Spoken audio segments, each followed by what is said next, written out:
আসসালামু আলাইকুম এভরিওয়ান। তো আসলে আজকে যাচ্ছি হচ্ছে আমের জমি পরিদর্শনে। আসলে আম বাগান পরিদর্শন করতে যাচ্ছি। তো আমাদের শহীদুল ভাই ফোন দিয়ে বলতেছে, ভাই আসলে আমার আম বাগানে কেন আসেন না? আমি আপনাদেরকে বারবার ফোন দিই, বারবার ডাকি, তারপরেও কেন আসেন না? এটা তার অভিযোগ ছিল যে আমি কেন তার আম বাগানে যাই না বা পরিদর্শন করি না। তো হুট করে আর কি পরিদর্শনে গিয়েছিলাম, কথা হয়েছে। শহীদুল ভাই অনেক ভালো একটা মন মানসিকতার মানুষ।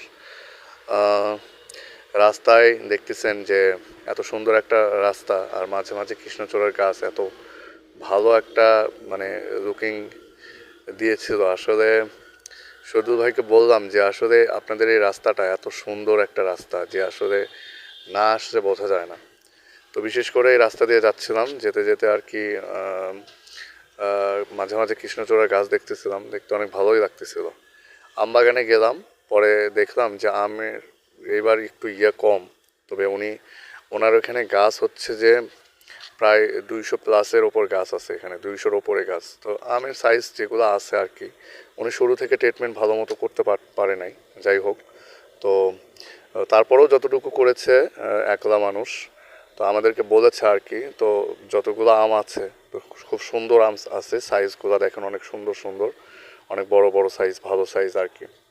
তবে আমি মোটামুটি আশা রাখি, আর ভাইকে পরামর্শ দিয়ে এসেছি, আর সামনের সিজন থেকে অবশ্যই যে সেই ভুলগুলো আর করবে না যে ভুলগুলো এই সিজনে করেছে।